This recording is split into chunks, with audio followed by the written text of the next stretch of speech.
अखिलेश यादव जिंदाबाद जिंदाबाद जिंदाबाद। उठाइए दोनों हाथ, जोरदार तालियां बजाकर स्वागत करिए भारत के भविष्य आदरणीय अखिलेश यादव जी का।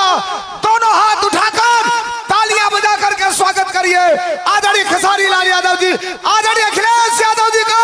दोनों हाथ उठाकर तालियां बजाकर स्वागत करें जोरदार। नौजवानों, अखिलेश यादव, खेसारी लाल यादव जिंदाबाद जिंदाबाद। आमंत्रित कर रहे हैं, आप इनको आमंत्रित कर दें। देखिए, अब आपके बीच में आपके प्रत्याशी जिनको आपने मन बना लिया है, विधायक बनाने के लिए छपरा से आपने मन बनाया है, आदरणीय खेसारी लाल यादव जी आपके बीच में अपनी बात को रखने जा रहे हैं। एक बार उठाओ दोनों हाथ, सब तो कैमरा ही है, उठाओ दोनों हाथ और तालियां बजा के खेसारी लाल यादव, अखिलेश यादव, अखिलेश यादव, खेसारी लाल यादव। सबसे पहले आप सबके पैर छू के प्रणाम करत हनी। देखिए, आज हमने खाती और बिहार के बदलाव और जनसैलाब लौकता कि बिहार बदला था, अब की बदली ना। अरे पगले हल्ला करके बताओ, आई लव यू। आज हम 15 दिन से न खातनी न पियतनी आ सुततनी 2 घंटा। आज मेरे मंच पे हमारे बड़े भाई और ये जितने बेहतरीन नेता हैं उससे कई गुना बेहतर ये इंसान है। तो मैं चाहता हूं कि अखिलेश भैया के लिए एक जोरदार हल्ला करो, ताकि उन लोगों को पता चले कि इंसानियत जिंदा है। मैं इस चुनाव में वादे नहीं कर रहा हूं, मैं एनडीए के जितने भी नेता हैं मैं उनसे सिर्फ सवाल कर रहा हूं कि आप तो हमारी बुराइयां गिना देते हो, लेकिन आप अपना काम हुआ गिनाओगे। तो मेरे तरफ से जितने भी मंच पे बैठे हुए माने अखिलेश भैया, मेरे सुनील चाचा, मेरे पिताजी भी आए हैं, विजय लाल यादव जी मेरे बड़े भाई हैं, और जितने भी हमारे लोकल लीडर जो खेसारी बन के मैदान में अड़े हुए हैं और खेसारी बन के लड़े हुए हैं, उनके लिए एक जोरदार हल्ला करो। तो थैंक यू सो मच। मैं नेता नहीं बल्कि आप सबका बेटा हूं, इसीलिए दिल की बातें कह जाता हूं। आजकल जितने भी एनडीए के लोग हैं सब लोग खेसारी को टारगेट कर बैठे हैं, यहां तक ले कि हमारे पितातुल माननीय मोदी जी भी छपरा में खेसारी को हराने के लिए आ गए। जो लड़के बड़ा हुआ है उसको कोई हरा सकता है? इस छपरा ने मुझे, इस धरती ने एक ऐसे बेटे को पैदा किया है जिस बेटे के लिए अपनी जान तक दे सकते हैं। छपरा जिस दिन विजय होगा ना, सिर्फ बिहार ही नहीं बल्कि हिंदुस्तान जानेगा कि ये खेसरिया को छपरा वालों ने कितना प्यार दिया है। और आज हम सबके गार्जियन स्वरूप अखिलेश भैया ने मेरे से कई बार बोले कि चुनाव लड़ते काहे नहीं हो, आ जाओ। मैं बोला कि भैया मैं राजनीति में नहीं आना चाहता, कोई बात नहीं, आप करो, जहां हो खुश रहो। लेकिन मुझे क्या पता था कि हमको यह करना पड़ेगा। बट कोई नहीं, शायद भगवान को कुछ अलग ही मंजूर है। शायद चाहता था कि खेसारी के आने के बाद ही सरकार बदलेगी।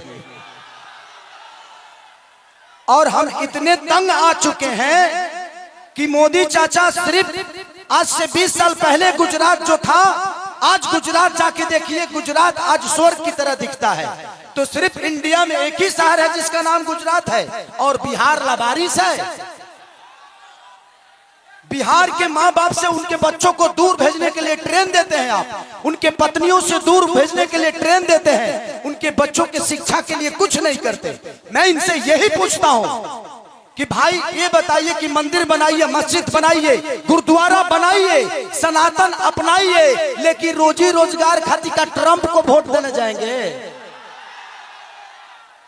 ई के बनाई, हम लोगों के लिए फैक्ट्री कौन बनाएगा? हमारे बच्चों के लिए शिक्षा का व्यवस्था कौन करेगा? अब बैठ जाइए। हम यही सवाल कर रहे हैं। जब भी चुनाव आता है, जब भी चुनाव आता है तो इनको सिर्फ जंगल राज ही बताना है। अरे यार जंगल राज थोड़ी देर के लिए मान लेता हूं कि था, मान लिया, सुन लिया।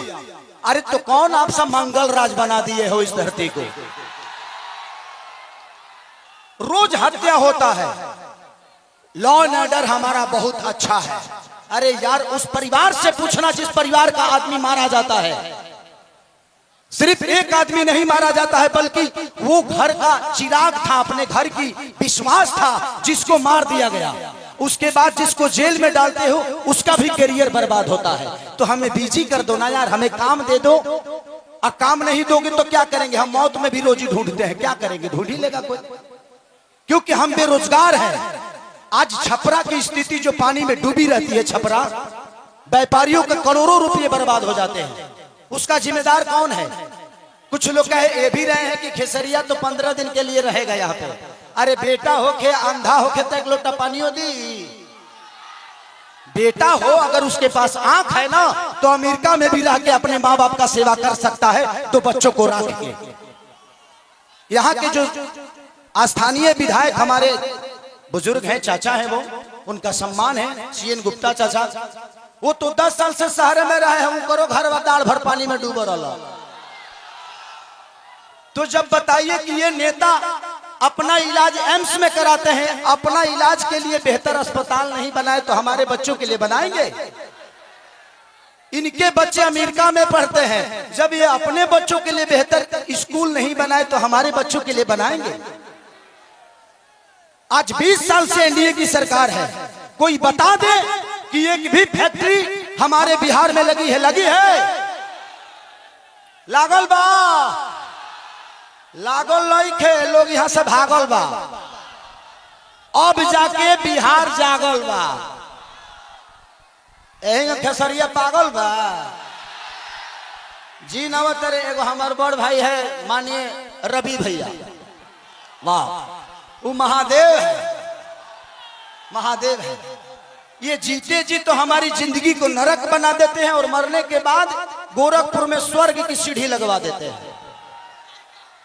माननीय मुख्यमंत्री योगी जी बैठे हुए हैं और कह क्या रहे हैं, महादेव तुम लोग यहां चलोगे तो स्वर्ग में जाओगे। जीते जी तो कुछ दिए नहीं, अब मरने के बाद कौन आदमी हर हर महादेव करके चलता है जी? तो योगी जी को भी समझ रहा है कि किसके हाथ में हम गोरखपुर सौंप दिया यार। हमें जीते जी स्वर्ग चाहिए। ऐसे लगता है कि रावण का काम अधूरा रवि भैया पूरा करने आए हैं। हमारे बड़े भाई मनोज भैया क्या बोल रहे हैं?